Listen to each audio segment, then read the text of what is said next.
강자의 조건, 이런 제목의 책을 보니까 거기에 그 바나나 이야기가 나오는데요. 원래 바나나가 그 두 종류라는 겁니다. 한 종류는 지금 우리가 먹고 있는 그 캐번디시 바나나라는 것이고요. 또 그런가 하면은 또 다른 한 종류는 1960년대에 사람들이 먹던 그로미셸 바나나라고 하는데요. 사실 그 60년대 분들이 먹던 그로미셸 바나나가 지금 우리가 먹는 것보다 훨씬 더 그 당도가 높고, 또 그래서 이제 맛이 좋고 또 크기도 더 컸다고 합니다. 그리고 그 바나나는 껍질도 단단해서 이제 운반이나 보관하는 데도 유리하고, 모든 조건이 지금 우리가 먹는 바나나보다 훨씬 좋았는데, 그런데 그 품질 좋은 그로미셸 바나나가 가진 치명적인 문제가 하나 있었는데요. 그 바나나는 이 다양한 품종이 아니라 이 단일 종의 대량 생산 체계로 만들어진 것이다. 이게 무슨 말인가 봤더니요, 그 유전적인 다양성이 없으면 전염병 등 환경 변화에 적응이 어려워서 멸종의 위기에 처할 수 있다. 바로 그 60년대 분들이 먹던 그로미셸 바나나가 그래서 이제 더 이상 우리가 맛을 볼 수 없게 된 거라는 겁니다. 예를 들면은 그 바나나 암으로 불린다고 하는데요, 이 파나마병이라는 이 바나나의 치명적인 전염병이 돌았는데 현재까지도 치료법이 없다는 겁니다. 그래서 불행하게도 1960년대에 그로미셸 바나나 재배를 중단시킬 수밖에 없었고, 그 대안으로 이제 지금 우리가 먹고 있는 캐번디시 바나나가 나왔다. 또 이 캐번디시 바나나도 근원적으로는 비슷한 약점을 가지고 있다. 이제 이런 내용을 책에서 쭉 풀어 썼는데요. 그러면서 그 책에서 강조하는 게 뭐냐 하니까, 아무리 강하고 유전 조건이 좋은 그 우수한 식물이라 하더라도 그 식물의 종의 다양성이 없으면 그 새로운 질병에 적응할 수 없기 때문에 생존하기가 어렵다는 겁니다. 이걸 왜 그 책에서 이렇게 장황하게 피력했냐 하면은 그 다음 하고 싶은 말 때문이에요. 우리 인간 세계도 마찬가지라는 겁니다. 이 폐쇄적인 그 문화적 순혈주의라는 표현을 들어보셨습니까?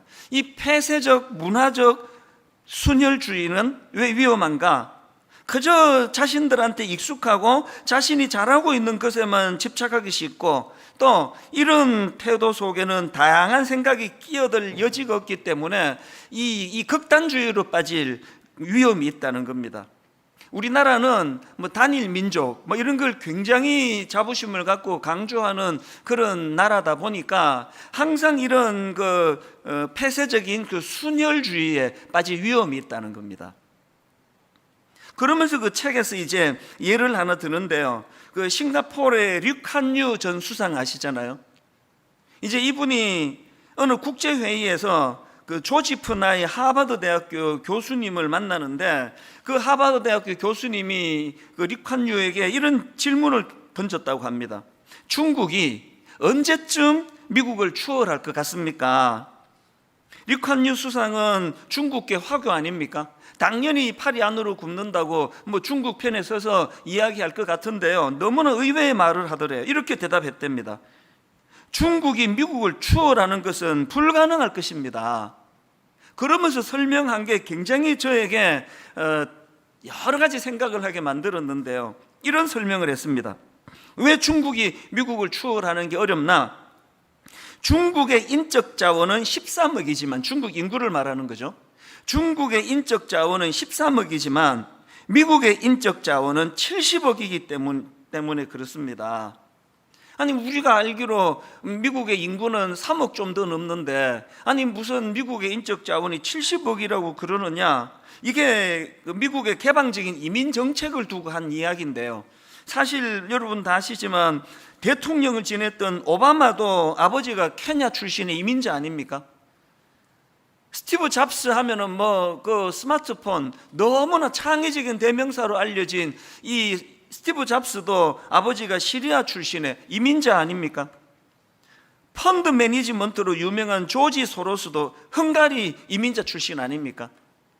그래서 이제 이 개방성이 얼마나 중요한가를 그 책에서 이제 설명을 하는데요, 전 세계의 인재를 끌어들이는 힘을 미국이 갖고 있는데, 지금 트럼프 대통령이 들어와 가지고 이제 미국 우선주의, 그래서 이제 이민도 이제는 뭐 이제 가려서 받겠다, 안 받을지도 모르겠다, 이런 것들이 우선 보기에는 이게 좋아 보여도 사실은 이게 굉장히 위험한, 멀리 내다봤을 때는 결코 이게 좋은 정책이 아니다. 많은 전문가들이 이런 이야기를 하고 있지 않습니까?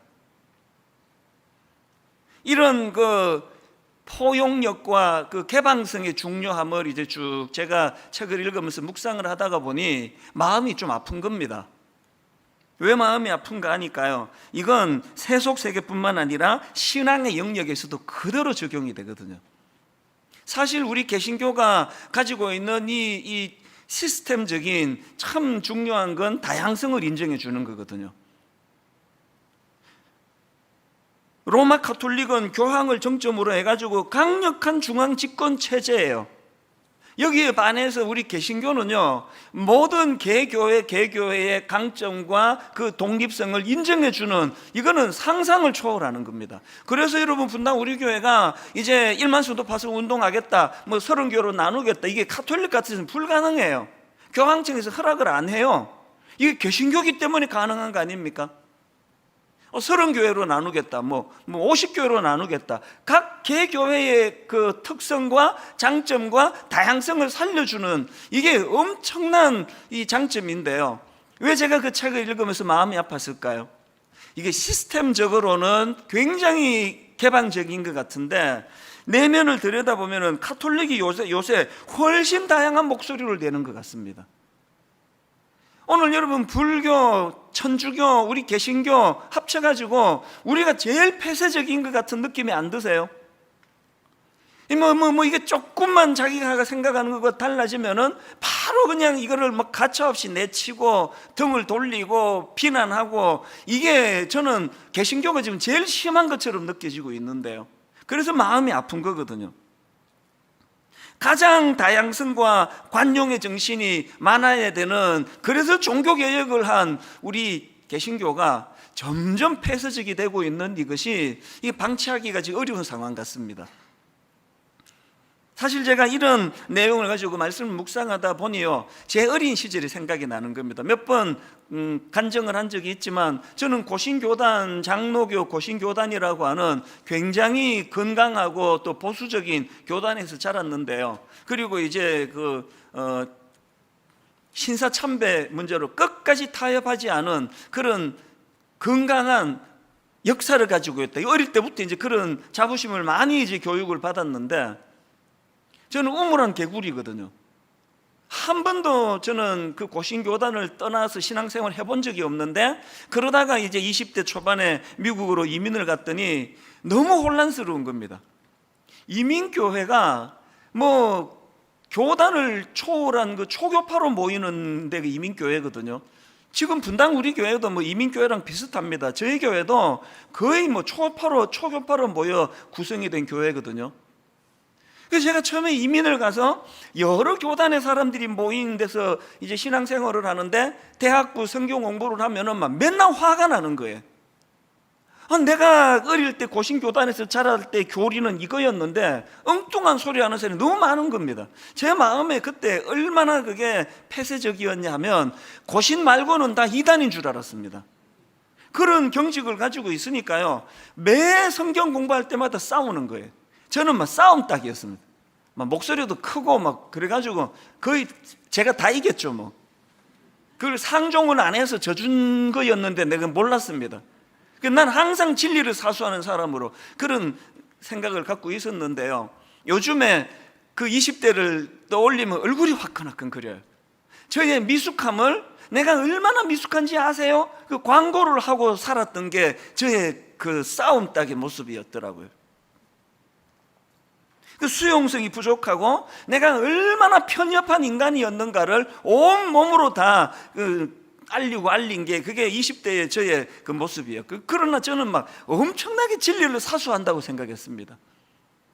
사실 여러분, 조금만 포용력을 가지고 바라보면은요, 기질이 다르고 생각이 다르고 접근 방식이 다르고 교리가 다르고 모든 게 다 다르다 하더라도 주님께서 그 모든 것을 녹여서 우리를 하나로 만들어 주셨기 때문에 교회 구성원이 되었는데, 그걸 가지고 조금 다른 걸 저렇게 미워하고 이건 반드시 저 이겨야 된다고 그렇게 고집을 부리는 제 모습이 얼마나 그 우스꽝스러운 모습이었습니까?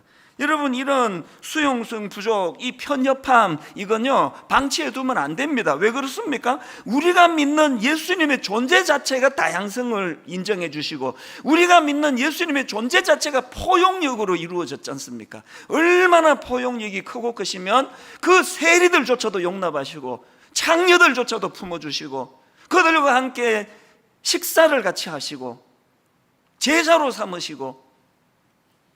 여러분, 우리가 예수 그리스도를 닮아가는 이것이 신앙생활의 목표라고 한다면, 오늘 신앙 연조가 깊어지면 깊어질수록 점점 편협해지고 좁아 터진 그래서 멸종할 수밖에 없는 그 바나나 같은 존재로 살아간다면 그건 모순이에요. 그래서 저는 오늘 본문 말씀을 이런 관점으로 살펴보기를 원하는데요, 오늘 본문에도 역시 이제 참 편협한 사람들이 예수님 피곤하셨을 것 같아요. 또 와서 이제 문제 제기를 하는 겁니다. 그게 오늘 본문 마가복음 2장 18절에 나옵니다.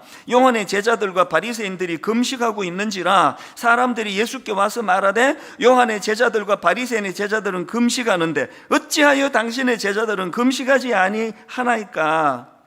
한창 이제 새로운 종교 지도자로 막 부각을 하고 있는 예수님에 대하여 이제 안티들이 지난주에도 보셨고 이제 다음 주 또 나올 거예요. 막 나오는 거예요.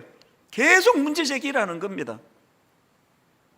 아니, 왜 당신의 제자들은 금식하지 않습니까? 이렇게 질문한 게 아니고요, 누구도 금식하고 누구도 금식하는데, 바리새인들도 금식하고 요한의 제자들도 금식하는데, 딱 비교하면서 나오는 게 지금 뭐가 내포되어 있는 겁니까? 너무나 질문 안에 너무나 편협하고 폐쇄적인, 그리고 비교의식에 찌든 그런 사람의 모습이 막 그려지는 거 아닙니까? 자기들이 금식을 중요하게 생각하면 온 세상 사람들이 다 금식해야 돼요. 제가 예전에는요, 미국 집회를 갈 때는 꼭 우리 교역자 두 사람, 어떤 때는 직원 하나, 교역자 하나, 그래가지고 이제 미국을 같이 가자고 데리고 갔습니다. 그래서 제가 좀 투자를 하고, 당신들도 조금 이제 마련하고 해서 이번에 미국에 가면 나는 집회 때문에 다른 데 못 가니까 렌트카 해가지고 그냥 미국도 둘러보고 교회도 둘러보고 그렇게 하라고. 그래서 이제 한 일주일, 열흘 정도를 이제 같이 가서, 사실은 저는 이제 집회에 임하니까 놀러 다니러 간 거 아니잖아요. 그래서 저는 저대로 따로 지내고, 그 두 교역자는 이제 자기들대로 어디 구경도 가고 탐방도 하고 그렇게 지내는데 정말 잘 놀더라고요. 그래서 새벽에 나가가지고, 시차도 없고 새벽에 나가가지고 밤늦게까지 여기저기 다니면서 이렇게 이제 지내곤 했는데, 그런 시간을 가지면 굉장히 유익한 시간을 가졌다고 보는데요, 어느 해에요, 그 해에도 이제 그 교역자 두 사람을 같이 이제 데리고 간 거예요. 그리고는 이제 다 마치고 왔는데, 그 두 사람 중에 한 명이 얼마나 그거를 강조하는지 막 설교 시간에도 했던 걸로 기억합니다. 이분은 막 계속 주장하는 게, 이 세상은 두 종류의 사람이 있다. 미국 가본 사람하고 안 가본 사람하고, 나는 미국 가본 사람에 속한다. 이걸 막 계속 이제 강조를 해서 그게 굉장히 이제 인상에 남아있는 그 기억이 불쑥 떠올랐는데요, 물론 이거는 이제 웃기려고 농담으로 한 그런 이야기지만요, 오늘 본문에서 지금 예수님께 문제를 삼는 그 사람들은 딱 이 종류예요. 자기가 금식에 관심이 있으면 이 세상 신앙생활은 둘밖에 없다. 금식하는 사람하고 금식 안 하는 사람하고. 처음에 제가 분당 우리 교회를 개척했더니요, 새벽기도 사수파, 하여튼만 눈이 오나 비가 오나 새벽기도 늘 다니는 분이 계시는데, 이분은요 새벽기도만 오면은 사람을 찾아요. 박건사 이거 또 안 나왔네 그러면서 맨날 화가 나 계세요. 권사가 말이야 새벽기도도 안 나오고. 또 어떤 분은 막 큐티 사수파, 막 목숨 걸고 큐티를 하는데, 이분도 맨날 화가 나 있습니다. 어떻게 예수 믿는다면서 큐티도 안 하느냐고 그러면서. 이분들은요 딱 세상 사람은 두 종류예요. 큐티하는 사람, 큐티 안 하는 사람. 새벽기도 나오는 사람, 새벽기도 안 나오는 사람, 제가 뭐라고 권했는지 아십니까? 집사님도 큐티하지 마시라 그랬어요. 권사님도 새벽기도 나오지 마시고 누구 정죄하는 것도 그치시라고.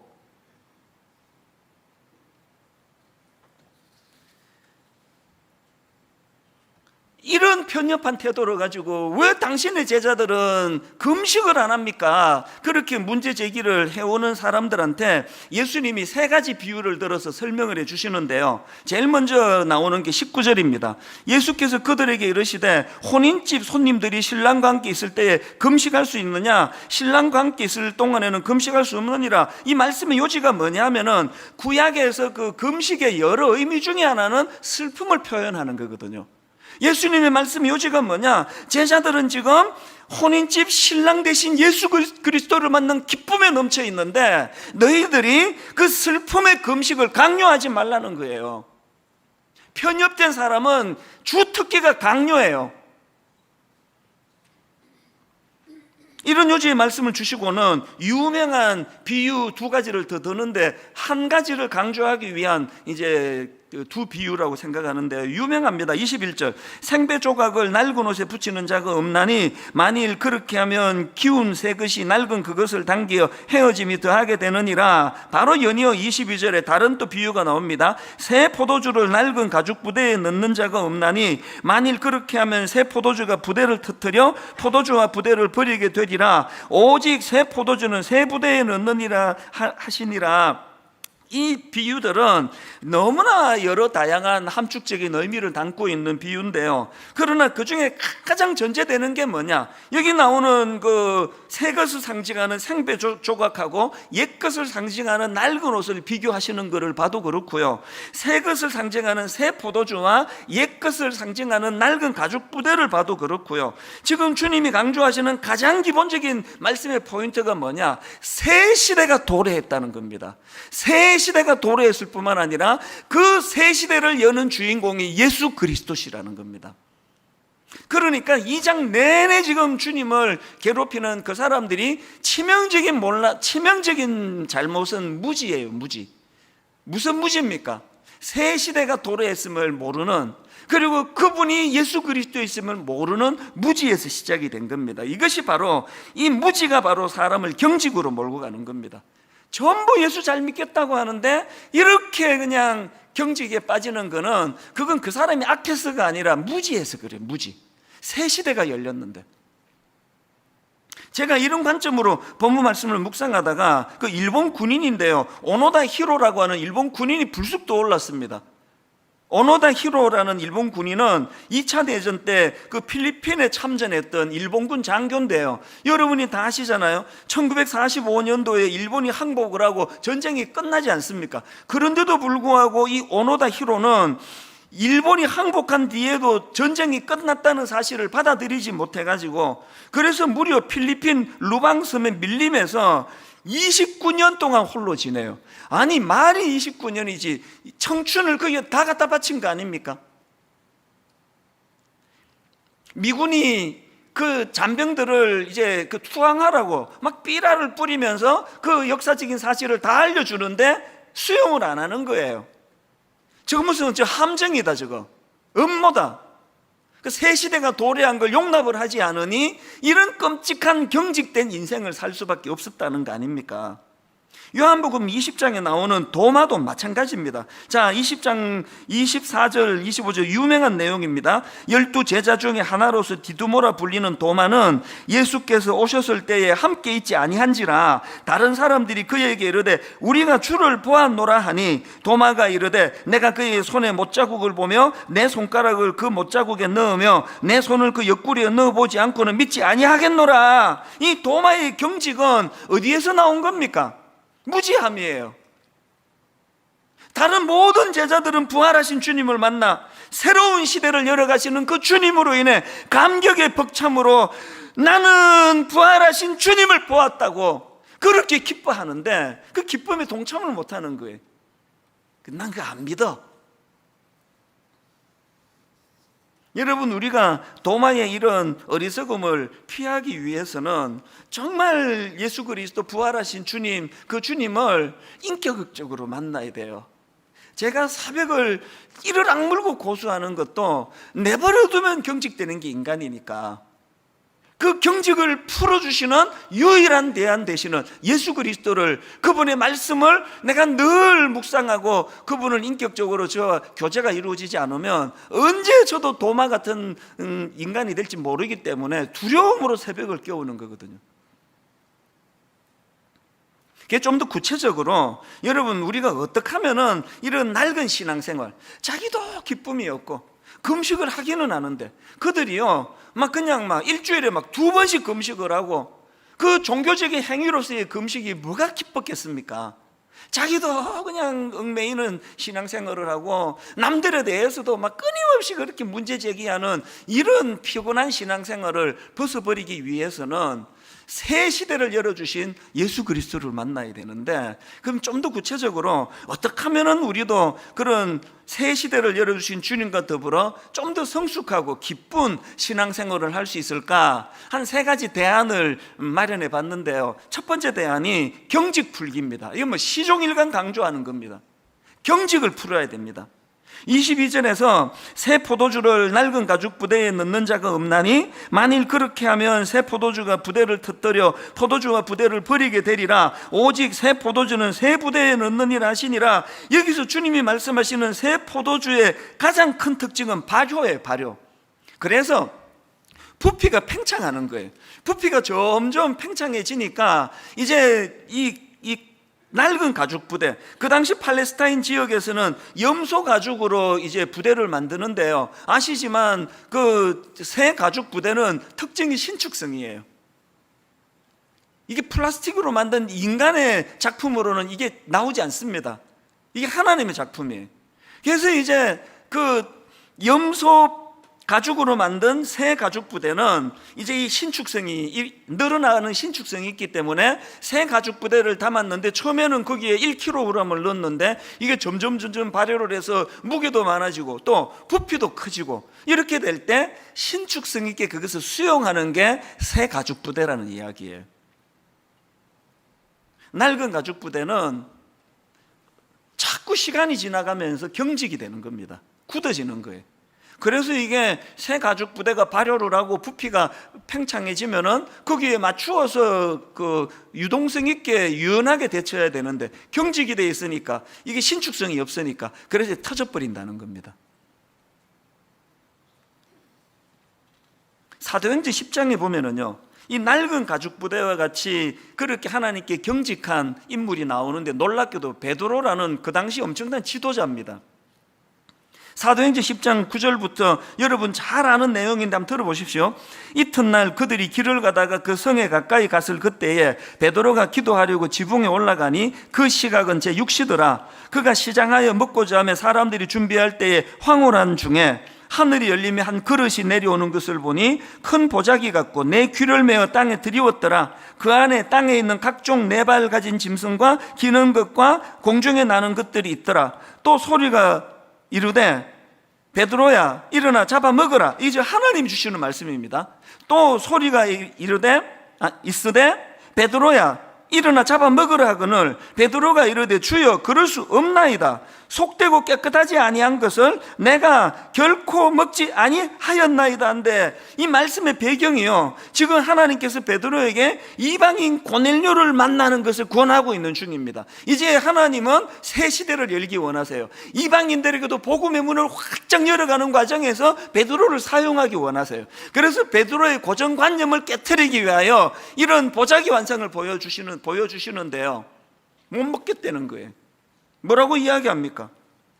이런 속된 거, 깨끗하지 않은 거 나 못 먹습니다.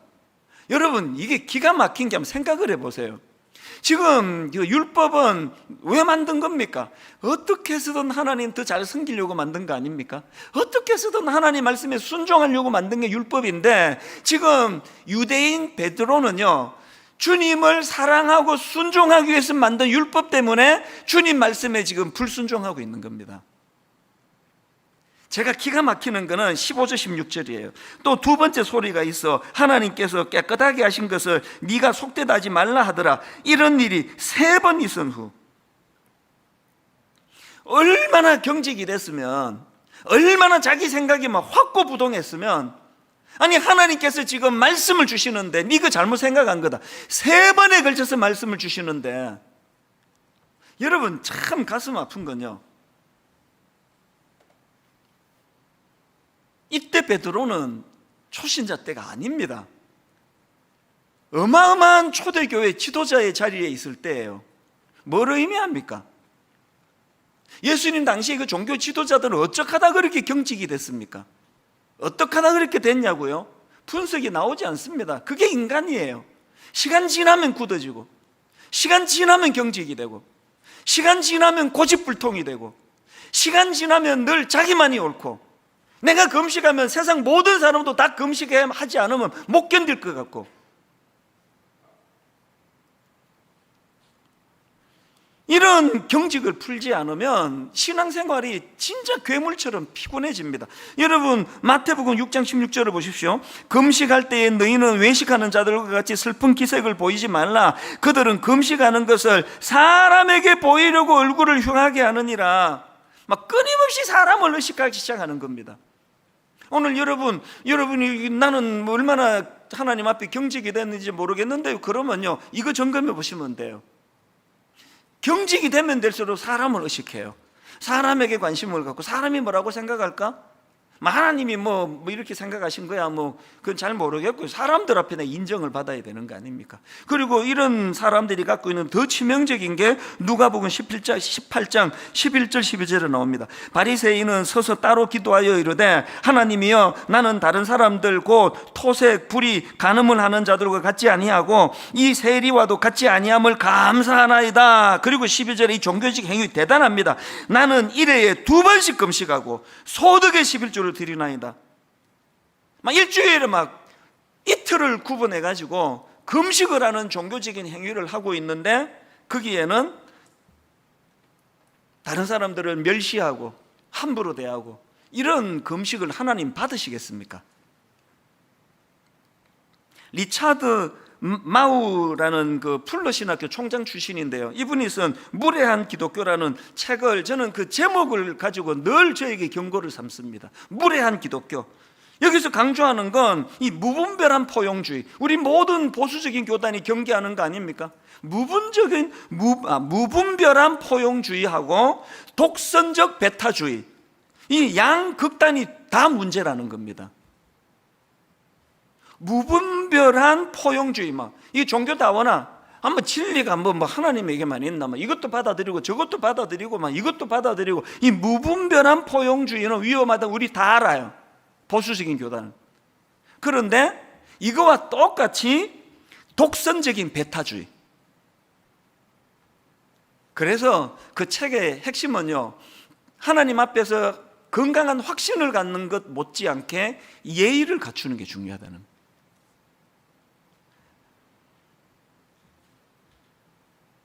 사랑은 무례히 행하지 않는 거라고 말씀하시는데, 오늘 기독교를 보면은 너무나 무례한, 오늘 본문에 그 사람들이 예수님께 행하는 그 무례한 태도를 한번 보세요. 이게 얼마나 무례한 이야기입니까? 왜 당신의 제자들은 금식 안 하는데요? 누구는 하는데? 이런 태도를 가진 중직자들이 저는 없었으면 좋겠습니다. 그러려면 어떻게 해야 된다고요? 마음의 경직을 풀어야 돼요. 하나님께 경직을 풀고 새 시대를 열어주신 십자가신 주님에 대한 은혜가 내 안에 넘쳐나면은 사람에 대한 경직도 풀려지는 줄로 믿으시기를 바랍니다.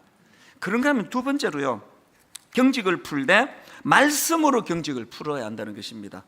3주 전에 우리가 살펴본 마가복음 2장 1절부터 5절 기억하시죠? 중풍병자를 4사람이 지붕을 뚫고 내려가지고 예수님이 그를 탓하지 않고 이제 고쳐주셨다, 그런 내용의 요지인데요, 이 말씀의 제일 시작이 어떻게 나오는지 아십니까?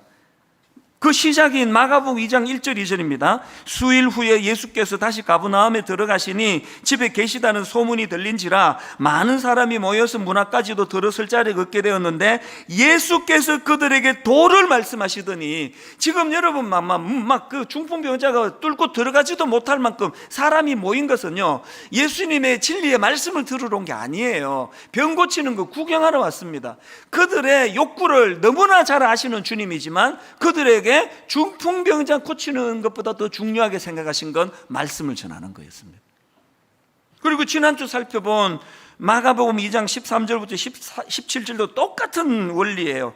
예수님이 세리마태를 부르시고 또 그 죄인들과 함께 식사를 하시고 이런 것들이 그 주 내용인데요, 그 말씀을 다루는 첫 시작이 바로 13절에 나옵니다. 예수께서 다시 바닷가에 나가심에 큰 무리가 나왔거늘 예수께서 그들을 가르치시니라. 예수님의 우선순위를 아시겠죠? 예수님께서는 거두절미하고, 그러기 때문에요, 여러분 경직을 풀고 싶으세요? 하나님을 향한 경직, 사람을 향한 경직, 그래서 고립된 섬처럼 되어가는 여러분의 그 경직을 깨트리고 싶으세요? 말씀을 받으셔야 돼요. 계속 말씀을 받으셔야 됩니다. 요한복음 8장 47절에 하나님께 속한 자는 하나님의 말씀을 듣나니, 그런가 하면 베드로전서 2장 1절입니다. 그러므로 모든 악독과 모든 기만과 외식과 시기와 모든 비방하는 말을 버리고, 그런데 이 말씀을 권면하면서 이것이 가능하기 위해서 어떻게 해야 되는지 아느냐? 그 다음 2절을 보세요. 갓난 아기들 같이 순전하고 신령한 젖을 사모하라. 말씀을 사모하라는 거예요. 말씀이 우리의 강팍을 깨트리는 능력인 줄 믿으시기를 바랍니다. 말씀이 우리의 악독을 물리치는, 말씀이 우리의 기만과 외식과 우리의 비방하는 말을 멀리하게 만드는 능력인 줄 믿으시기를 바랍니다. 말씀이에요. 그래서 저는요, 병 고치는 은사가 없는 것을 진심으로 저는 감사해요. 뭐 다 저렇게 말하던데가 아니고 진짜예요. 저는 개척 초기는 좀 불편했습니다. 교회를 개척하고 났더니 암 걸리신 분들이 막 엄청 많이 오셔가지고 안수기도 해달라 그러는데 안 나아요. 계속 기도하는데 안 나아요. 그냥 어떤 신령한 목사님은 머리에 손을 얹으면 막 전기가 통하는지 막 뒤로 자빠지고 막 그런다는데 안 나아요. 저는 아무 일도 안 일어나요. 한 번은 밀었어요. 제가 넘어뜨리려고 밀어도 안 넘어지더라고, 버텨가지고. 그게 참 마음에, 하나님 저에게도 좀 그런 은사를 좀 주시면 좋겠다고 그랬는데요, 요즘에는 제가요 그런 각종 신령한 은사가 하나도 없는 걸 진짜 하나님께 감사해요. 저는 이 은사도 없고 저 은사도 없어서 죽으라고 말씀밖에는 연구할 수 없잖아요. 말씀으로 승부를 걸어야 되잖아요. 이 말씀 하나를 가지고 승부를 걸어야 되게 만드신 주님을 저는 찬양합니다. 분당 우리 교회는 뭐 그런 막 치유가 일어나고 막 신유 은사가 나타나고 막 금요 기도회 때 아픈 사람이 줄을 서서 나오고 이런 교회 아닙니다. 그 시간에 기도하자는 거예요. 기도하되 말씀 붙들고 기도하자는 거예요. 말씀 안에 그런 치유의 역사가 포함되어 있는 줄 믿기 때문입니다. 말씀 안에 괴팍한 성격이 고쳐지는 능력이 있는 줄 믿기 때문입니다. 말씀 안에 편협하기 짝이 없는, 어릴 때부터 그냥 내가 자란 교단만이 최고라고 생각했던 이 강팍했던 20대의 이찬수 목사를 완전히 바꾸어 놓는 능력이 말씀 안에 있는 줄로 믿으시기를 바랍니다. 말씀이에요. 마지막 세 번째로요, 정말 중요한 것이 뭐냐? 새 포도주가 가진 가능성의 기쁨을 누리자는 겁니다.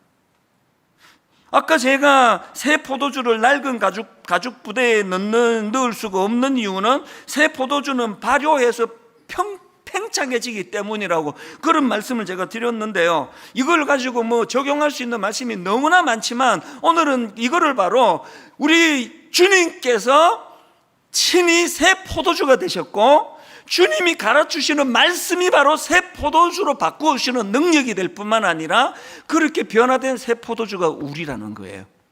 우리는 이제 더 이상 낡은 가죽 부대 아닙니다. 그러면 여러분 여기서 발견할 중요한 메시지가 뭡니까?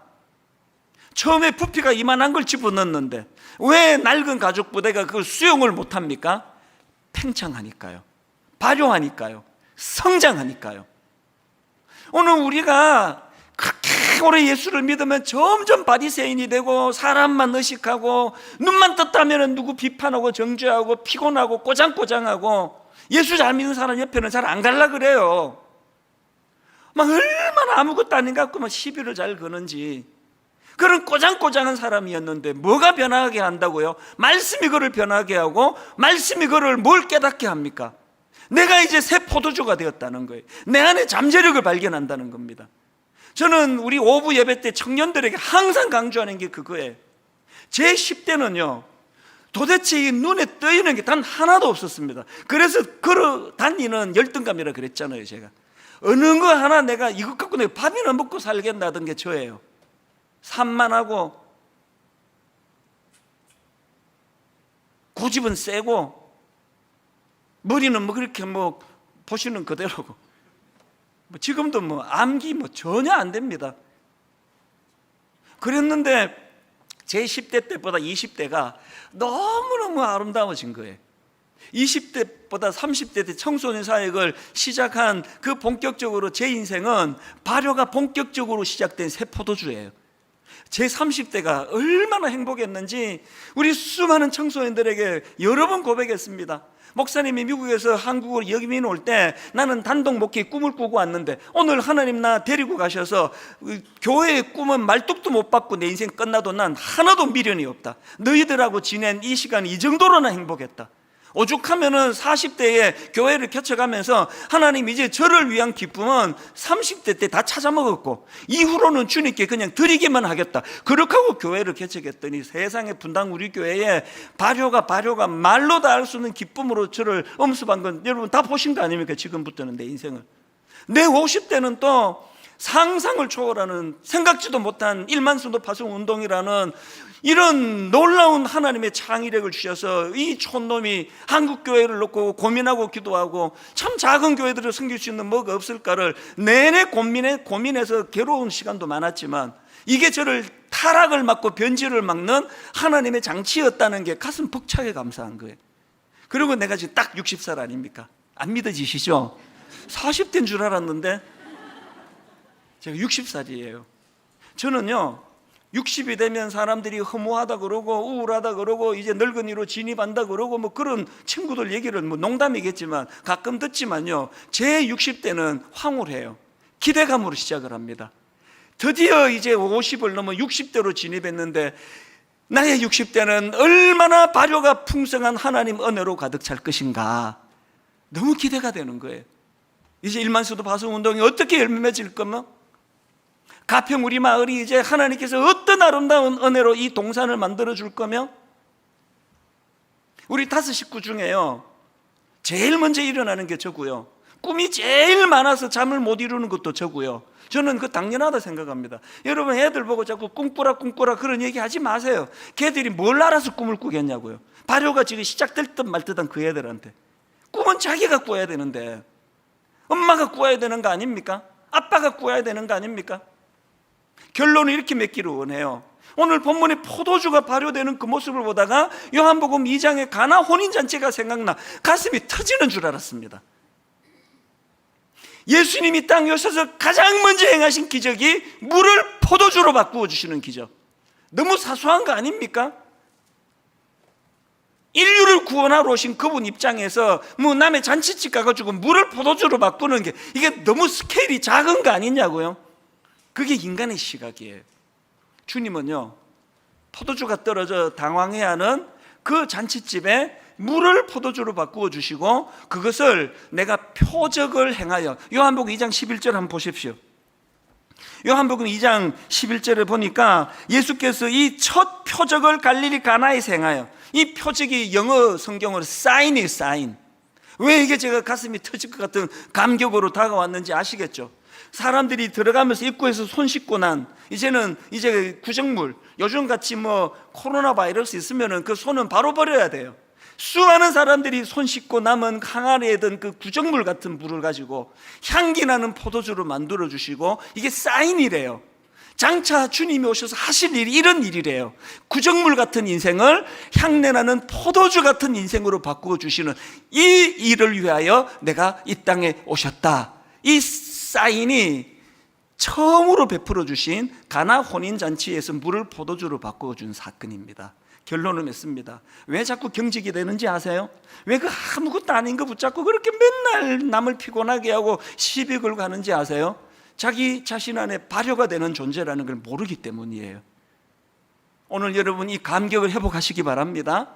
이제는요 옛사람들 경직된 것들 굳어진 그 낡은 가죽 부대 같은 것들은 우리를 수용도 못할 창의를 가지고 팽창해 가는 게 저와 여러분인 줄 믿으시기를 바랍니다. 이 믿음을 가지고 자녀들을 교육하시기 바랍니다. 이 믿음을 가지고 자녀들을 바라보면 아직은 발효가 덜 돼서 답답한 면이 있을지 모르지만 갈수록 발효되어 갈수록 향내나는 포도주가 될 줄로 믿으시기를 바랍니다. 저는 오늘 결론은, 원래 저는 이제 말씀을 쭉 맥을 잡고 여기에 맞는 찬양을 이제 고르는 게 제게 즐거움인데요, 오늘 저는 이 찬양을 발견했습니다. 찬송가 302장. 내 주 하나님 넓고 큰 은혜는 저 큰 바다보다 깊다. 너 큰 닷줄을 끌러 깊은 데로 저 한가운데 가보라. 2절에 보니까 왜 너 인생은 언제나 거기서 그 얕은 곳에서 찰싹찰싹거리고 사느냐. 그 밑 모르는 깊은 바다 속을 한번 헤아려 보지 않겠느냐. 왜 우리가 이렇게 편협한 그런 기독교라고 그렇게 손가락질 받아야 되느냐고요. 더 깊은 데로 가셔야 돼요. 여러분, 더 발효가 뜨겁게 일어나는, 하나님 내 인생에 개입해 주셔서 나는 이제 더 이상 낡은 가죽 부대가 아닙니다.